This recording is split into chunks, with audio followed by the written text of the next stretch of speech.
This episode of Capes and Lunatics is brought to you by Tweaked Audio. To get awesome headphones, go to tweakedaudio.com and use the coupon code Southgate to get 30% off, free shipping, and a lifetime warranty. Or you can get there through the link on our website, southgatemediagroup.com. Yeah, surf the beat cause the bass is bubbling. Gotta get it in before it comes tumbling down. There's only so much time to find this kind of rhyme to express my mind. Cause everything that has ever been made will eventually fade like the money we made. Welcome to the CageCast. I'm your host, Charlie, the Professor Esser. With me, as always, is my skinny rich friend. It's Mozz. That's us. That's you, and that's great. Oh, so happy to have you, Mozz. Tonight's episode, Season 2, Episode 7, On and On. Reeling from a showdown on the bridge, Luke teams up with Misty to find Piranha. The hunt for the snitch heats up. Bushmaster reveals his endgame. Our director this week is Rashad Ernesto Green. Of course, we have our character created by credits for Archie Goodwin, George Tesco, Roy Thomas, and John Romita Sr. Chio Hidari Coker gets our created by credit. And this week, Nicole Moranti Matthews gets our written by. A lot of female writers this season. That's cool. That's cool. Okay, so we open up right where our last episode dropped off, literally, from the bridge, as Luke is going into the drink and is dealing with the difficulties of being unconscious underwater. And we get to see some flashbacks to his coach telling him to get up, from getting a concussion to, I believe we see a scene with his wife, and we also see his mom, who, of course, passed away while he was in jail. And he does come out of it, gets pulled out by his mom, as he says, does not go towards the light, breaks free into the swims himself out. It was an interesting thought that this made me think of. Everything about Luke Cage is stronger, right? So, would his adrenaline response be even stronger also? Like, is that what jolted him awake? The fact that his body went into panic mode, that, oh, we're not getting any oxygen, boom, boom, boom, boom, and all of a sudden, whoa, and he's like jumping out of. That would be kind of a cool thing to play with. Like, what happens when Luke's adrenaline response is kicked in? Like, if a mother can lift a truck, to get her baby out from under it, what can a Luke Cage do in a stressed situation? Well, that's an interesting question. I mean, I think there's maybe a counter argument, which is that, a Luke Cage is a guy pushing the boundaries of human physicality. That adrenaline released pushes you to that level. So there may be diminishing returns for a guy like Luke Cage when his adrenaline actually does kick in, because he has broken through the barriers that normally hold humans back. He now is beyond that point. So he's not going to have that kind of control. An interesting thought. It certainly doesn't hurt to have that adrenaline spike, and certainly the shock and the fight or flight panic is going to be a real thing for him as well. Anyway, so he does get himself out of the water. He does wander back to his dad's church, where he immediately passes out for about an hour. And he comes to, and he asks where Piranha is, and his father immediately, this is what we were talking about last episode, immediately is like, well, it's not my job to watch him. And literally Luke Cage says you had one job, I don't know if you could have really I don't know if I would have really expected him to hold a man there beyond his will.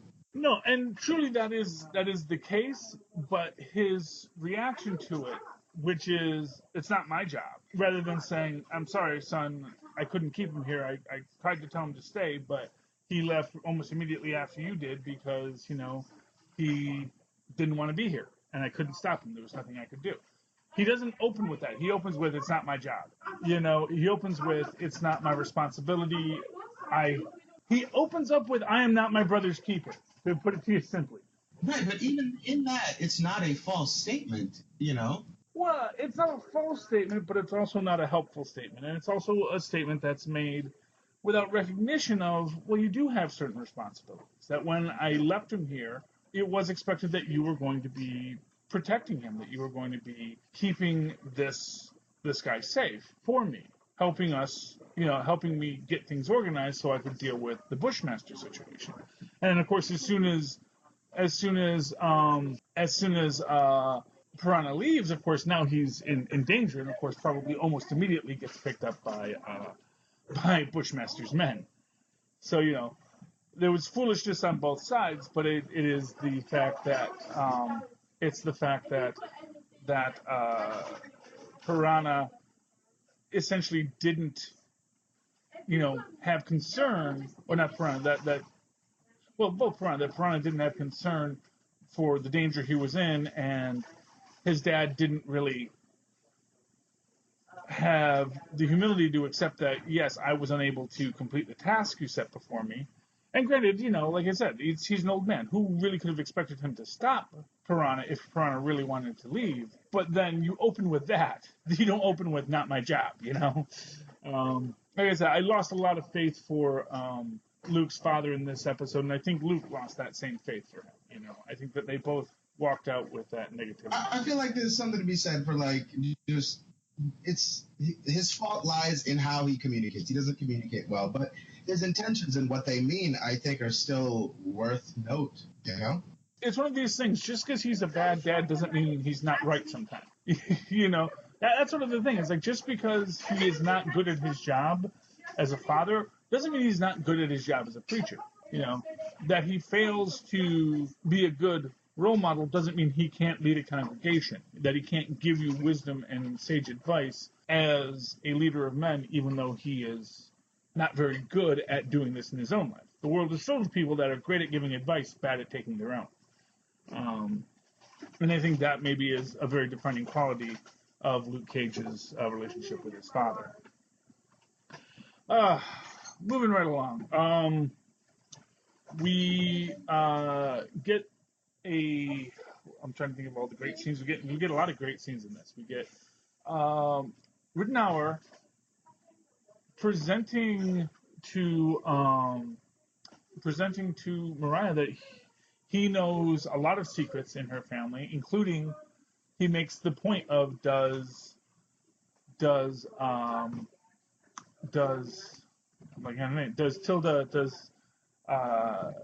know who her father was? Does she know? Yeah, does she know what is he implying there?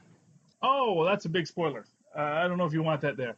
I mean, when I first heard it, I thought he was suggesting that he was actually Tilda's father. That's what I thought at first, too. Yes, and that is certainly, I think, what we're meant to take away from that.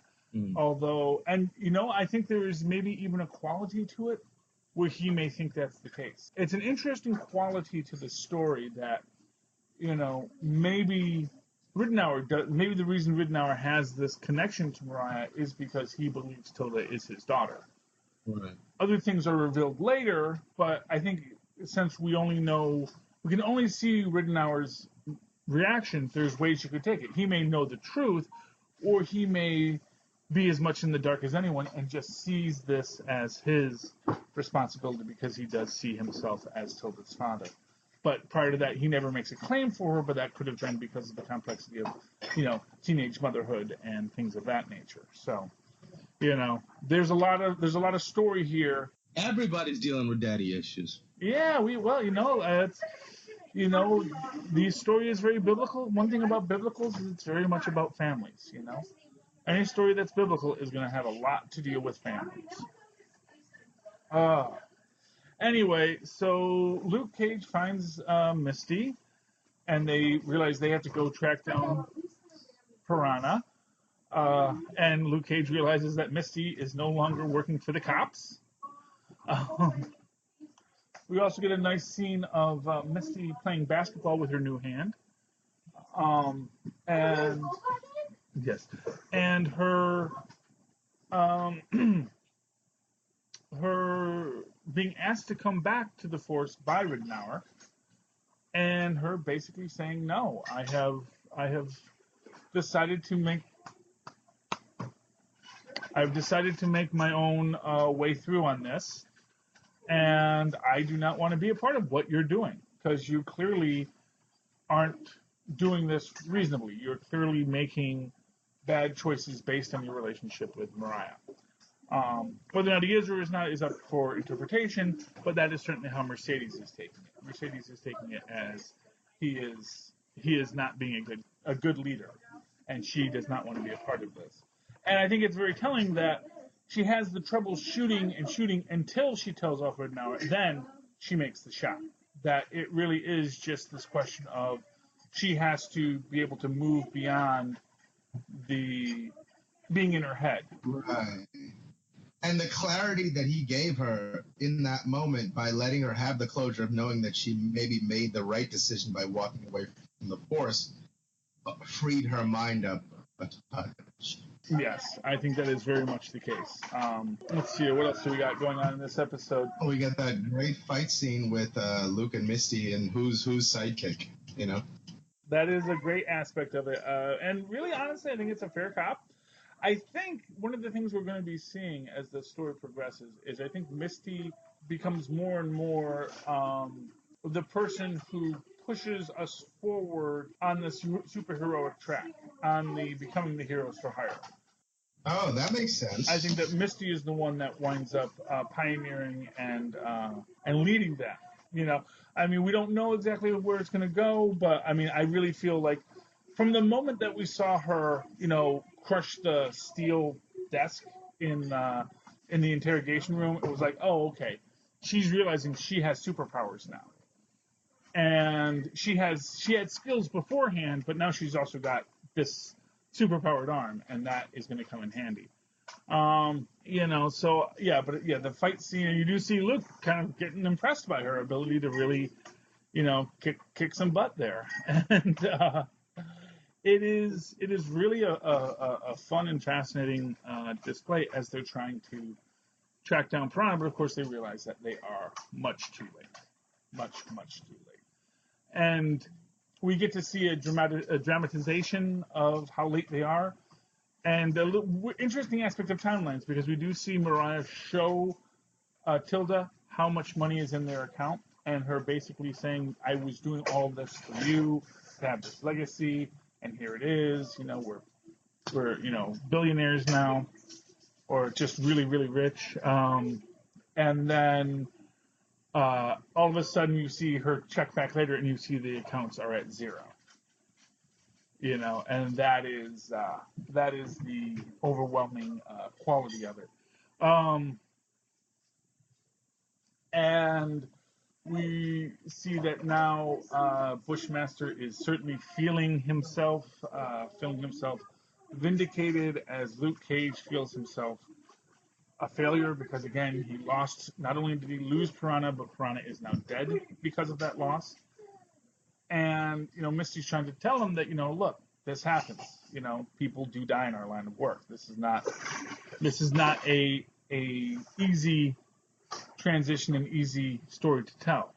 We all have to deal with the fact that sometimes people are going to get hurt, people are going to get killed, and we can't save everyone. But of course, Luke wants to save everyone, as any superhero should.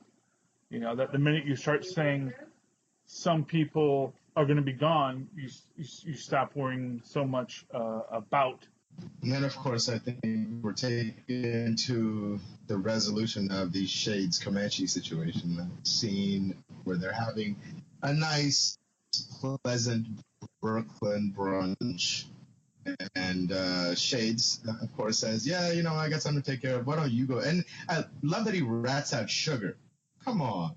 Well, you know, because as he says, he's all emo. He's all a sensitive guy. Probably cries watching This Is Us. And again, shows that misstep, shows how much he doesn't really know Hernan. I mean, maybe Hernan made that a joke, but I think the joke stuck. It was like, you know, I cry at This Is Us. You know, don't assume you know someone just because you have an image in your mind about who they are. People are who they are for real, not your assessment of who they are. And it's funny that sentiment is mirrored in the other direction as well. He knows right now that he's the snitch, and he's just watching him lie to his face, watching him lie to his face. This is why Shades is Shades, because he never reveals that in that moment. But you get that, like I say, anytime Shades just goes, okay, and walks away, you always know now you're in real trouble. Now you're doomed. Um, and I think it's, just like I say, it's a very telling scene. It's a very powerful scene, the whole Shades Comanche relationship. Because, like I said, I really feel like you get to see how Comanche's view of Shades is based on a Shades that maybe even never really existed. That it was a Shades that he knew in a rarefied situation. And, as Shades says, situations change, Right. It's like it's almost like when you're in there, you have to put up an armor to deal with that environment. And Shade and Comanche got to know the armor. I don't think he got to know the man. Well, exactly, and I think that is indicative of so many things we see here. And of course, you think about everyone who's always inviting Luke Cage out for coffee, not because they know who Luke Cage is, but they like the idea of a Luke Cage and the image of a Luke Cage. The image, yeah. And the coffee references keep on coming up throughout this, so we'll get a lot more of those coming through too. Yeah, but that scene where he finally catches him in the act and goes over and shoots him, it always makes me think of that amazing scene in Braveheart where Robert the Bruce betrays William Wallace, and every scene to me about betrayal is contrasted against or compared against that scene. It always makes me think of that. I mean, what I loved about there's two things I love about this scene. One is, first off, Comanche shoots Rittenhour first which I think is, it's important because, of course, he has to kill Rittenhour so Rittenhour doesn't think of him, and, of course, this just makes Comanche look all the more guilty in Shades' eye. And this is what I think is, like, the most beautiful aspect of it, is you see Comanche doing the narrative, or not Comanche, you see Shades doing the narrative, see him go over to Rittenhour's body, puts the gun in Rittenhour's hand, and then just shoots Comanche in the stomach.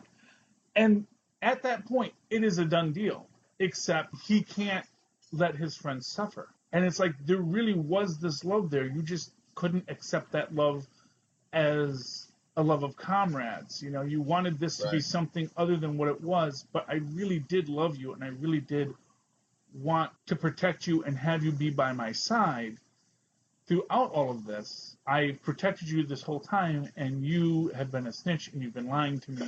As he looks at him and he shoots him, in knowing full well that this is not going to jive with the narrative he just told. That it puts a third man at the story. It puts everything. A first-year rookie, let alone Misty Knight, is gonna see what happened. By that point, he doesn't care. It's like, you know what, heck with it. I am ending the story in this way. Yeah.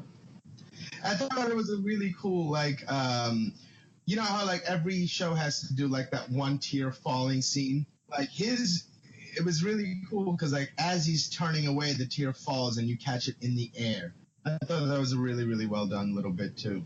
This is a very well done show. And I think that is one thing that we can all really agree on. And speaking of horrific cliffhangers, of course, we do have, well, not really a cliffhanger because we get right off that cliff by the end of it. But we do see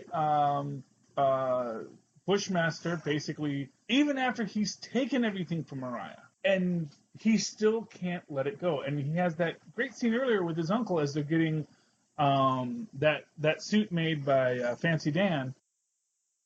So is that why he's bulletproof? When Bushmaster busts in the house and she shoots him with that 45, it just bounces off him.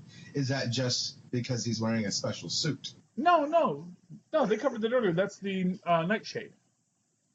Oh, so, okay, well, yeah, I guess. Yeah, the deadly nightshade that's grown in a certain spot in Jamaica that it basically hardens your skin and all this kind of stuff, makes you rock hard. not as bulletproof as Luke Cage, and that's of course the whole thing. Is he's bulletproof, but not as bulletproof as he needs to be for all this. But yeah, and what you saw earlier is like people would shoot him, and the bullet would like get stuck in his chest, and he had to pop him out later. So, and now maybe as he's been taking more and more of the stuff, maybe he's gotten more and more dense and gained more and more strength. So maybe at that point the bullet would just bounce off. But still, that's that. And it's interesting that he unties Tilda in that scene, and it is because it's this idea of because it is about replicating the scene where he let his mother die. And he tells her, let's see if you're a better daughter than I was a son. Basically telling her, go ahead and save Mariah. Which I thought was a very strange choice to make. How did you read that? I don't know, because he said something earlier in that scene where he's talking about how Buggy Stokes and this whole thing, and maybe he knows something about Tilda and who her real father is. Maybe she's connected to him somehow. I mean, it's possible. I mean, that could be a thing. There's an interesting relationship between McIver and Tilda in that, she is the supplier of the drugs and she is the herbalist, and they have a connection on that level. Exactly how that all plays out, I don't know, but it's interesting to see. The other interesting thing was when Bushmaster's in the club, Mariah's star pupil was there at his side. So she's been working for the Jamaicans all along, right? Oh, yes. That was revealed a little earlier too. You're getting slow on the uptake. That is the sister, I believe, of McIver's right hand man.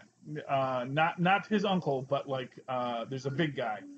Kind of looks like a Jamaican sugar. Yeah, exactly.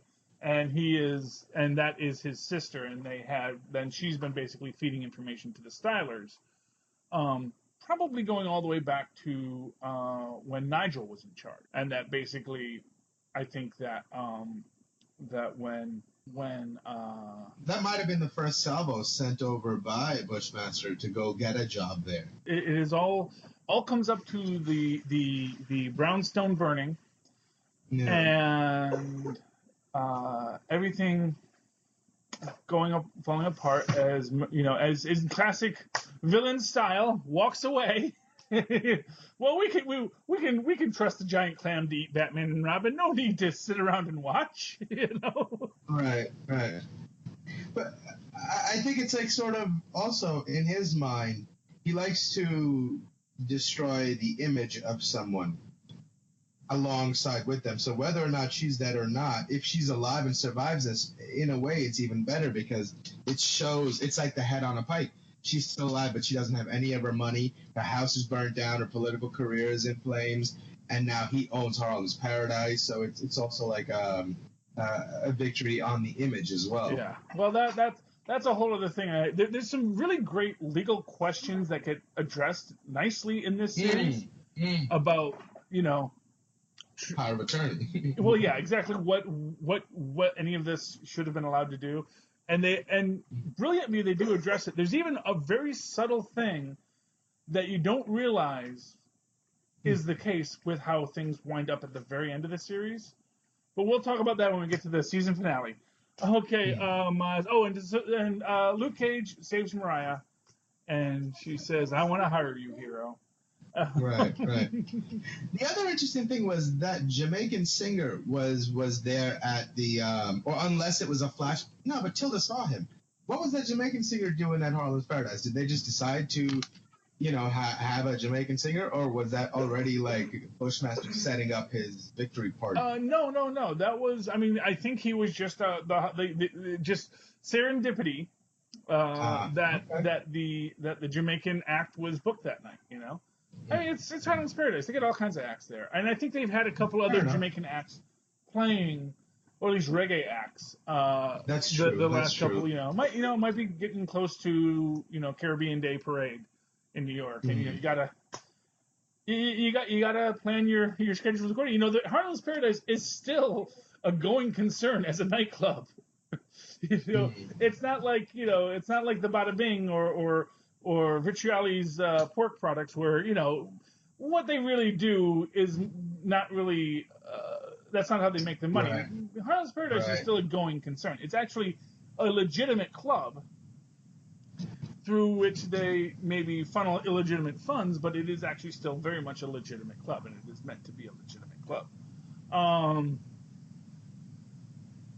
And so, yeah, it's serendipity, and it's meant to give that invocation of the Jamaicans are coming, but it's also purely reasonable that yes, a Jamaican act might have been booked that week. Okay, so Mozz, any final thoughts on tonight's episode? No, I really dug it. Okay, so did I. I think there's no more to say then. We can dig it. Oh, Mozz, how can people find you if they'd like to talk Luke Cage or anything else with you? So they can find me on Facebook under Mozz Manzor, or email me at mozzmanzor@gmail.com. That's MOZZMANZOOR. And of course, you can always write to me in that old-fashioned email way the way our Mozz and Poz once did at superconnectivityblog@gmail.com. That's superconnectivityblog, all one word, at gmail.com. And of course, follow me on the Twitters as I live tweet Agents of S.H.I.E.L.D., Gotham, Cloak and Dagger, whatever else my darn heart desires, at Charlie Esser. That's CharlieEsser.